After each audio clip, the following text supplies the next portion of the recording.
Okay, simple summary for this week.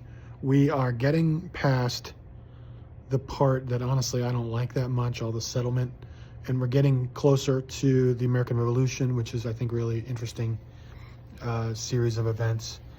We are right on the doorstep of the revolution in terms of this course. And so what this simple summary is about the often forgotten major war that came 20 years, roughly, before the American Revolution and kind of led to it. And that war in the United States or in America is typically known as the French and Indian War. However, historically, and also in Europe where most of it was fought, it was called the 7 Years' War. And it was called that not terribly originally because it was 7 years long. It started in 1756 and it went to 1763. And basically what this war was is essentially the prequel to world wars. In the 20th century, in the 1900s, we had two world wars, right? World War I, World War II, that involved seemingly everybody. You could make a case that the actual First World War wasn't the one we call from the 1914 era. You could make a case that the 7 Years' War was really the First World War. It was fought in the Americas, it was fought in Europe, there was some Eastern European stuff going on. But what this war was, put simply, this is the end of the contest that I've been talking about, right? All the different countries of Europe, like Spain is the early leader, and the Dutch are kind of interested, and Portugal's going to explore, and England is interested, but they're not as strong as they would be later, and the French are going to settle in Canada. All this stuff is a contest, right, to dominate the Americas. The 7 Years' War is the conflict that settled that contest. Essentially, there's a lot of countries on each side, but again, to summarize, to simplify, it was the British on one side with its allies, and the French inevitably on the other side with its allies. And either Britain or France was going to win this war and become the dominant power in the Western Hemisphere, in the New World. And the war went on for a long time, and it was not a foregone conclusion. And Americans fought in that war on behalf of the British Crown because they were subjects of the British Crown. And after 7 years, the British won. And so in 1763, the contest is over. The French, if you think about it like a movie, this is kind of where at the end of the first movie, second movie, I don't know, the French are like defeated, but they're not dead. So they're going to slink off and hope to plot their revenge some other time, if you think of it like a Star Wars movie or something, right? But the British are the winners. And so in 1763, they reign supreme. Now, here's the problem with that.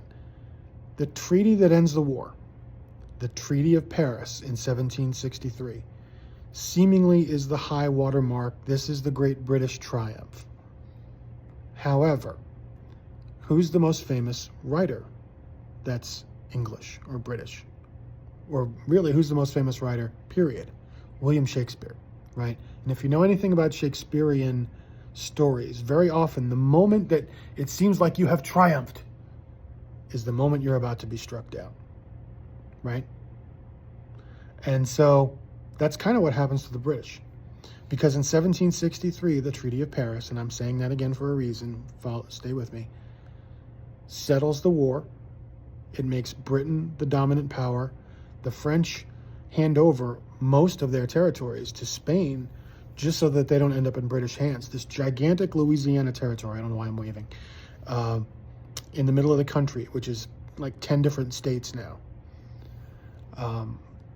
The French have to give that up, and they don't want the British to have it, so they give it to Spain. And the French are done. They're out. The contest is over. What language are we speaking right now? English, right? It's not Spanish. It's not French. The English, the British, whoever you want to call them, have won. However, as I said, do the math. When is the American Revolution? It's only like 12, it only starts like 12 years later. And actually it ends in 1783, which is when America becomes independent. And it ends with another treaty. I'm giving this away, but it shouldn't be too much of a surprise. It ends 20 years later with another Treaty of Paris, in which the British agree that America is its own country and no longer the colonies that belong to the king. So do you see the tragedy for them? It's not a tragedy for us, but do you see the tragedy for them? That they've finally defeated the French, they've finally secured their power in the New World, and then things fall apart quickly, and next thing you know, they're fighting with their own colonies, and even more horrifyingly, losing the war. So this is the high watermark for the British, but things are about to get bad. Now, the rest of the period of time that we're talking about here, and I'm hoping to come in a little shorter for a change, I'm looking at just under 6 minutes right now, is once the war is over, the peace is always harder. This is true in every war. World War II is the biggest one ever. People want to come home. They don't want to fight in the war anymore. They want to come back to their jobs. Where are they going to live? What jobs are they going to have? Etc. Same problems here. And wars cost money. And so it was very costly to fight this quasi-world war in the 1700s. And so if you don't understand that the 7 Years' War happened, and you only know about American history from the time of the Revolution, like, hey, they were taxing us, and so we fought a war, then you're missing the connecting piece. Why were the taxes going up? Because the British had to pay for the war that they had just fought and won. And from King George's perspective, he's like, well, yeah, you're going to have to help us pay for this. After all, we defended you as well. The American point of view is, we fought in this war, we fought for the crown, we did our part, we go home, and all of a sudden you're taxing us. That's not fair. That's not the British point of view. The British point of view is, our army and navy defended you from the French and from their Native American allies, and we all have to pay. And so there's the tension. That's where the taxes come from. It's famously about tea, right? The tea that gets thrown in the harbor. But it's not about tea. It's about all kinds of things where taxes go up. The Stamp Act, which is anything that you mail. I'm not going to get too much in the details. I'm getting ahead of myself. But my point is, Americans are not going to fight in a war and then turn around and be asked to pay for that war. That is essentially the genesis or the creation of the American Revolution. And that's the problem in the 1760s when the war is over. The other problem is representation. There is a famous saying, taxation without representation.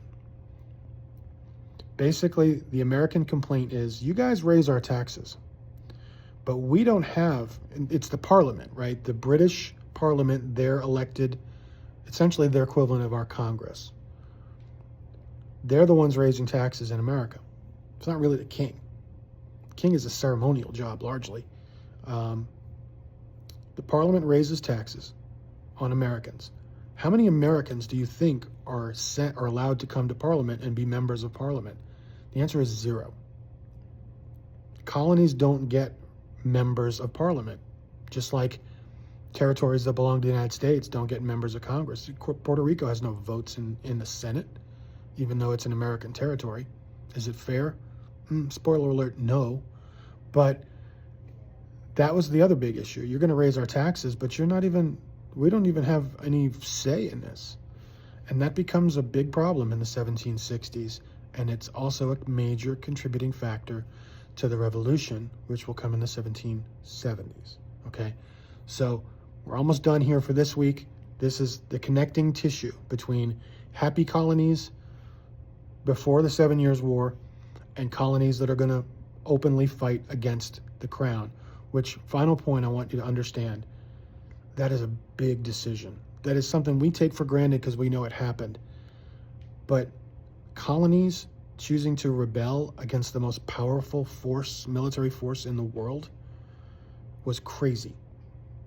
I had a student once, this is a little silly, but I kind of like it, compare it to a first grader starting a fight with an adult. Like, good luck. And there's also sentiment, and there's loyalty, and there's common language. They thought of the king as their king. Yes, they were Americans, but they were also loyal British subjects. And it takes a lot to push people from what they've been used to for generations and actually entertain the idea of picking up a gun and fighting against your own government. So that's simple summary for this week. Write a summary of this. I've noticed that folks sometimes will skip the summary and just go straight to the questions. No, you need to explain this. You need to tell me what I said. The summary is important because it helps me understand, or what am I trying to say? It helps me grasp. I don't know why I'm drawing a blank here. It helps you demonstrate to me, that you actually watch this, that you're not just Googling stuff.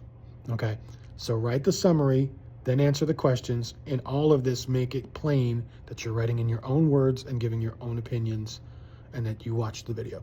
Okay, that's all.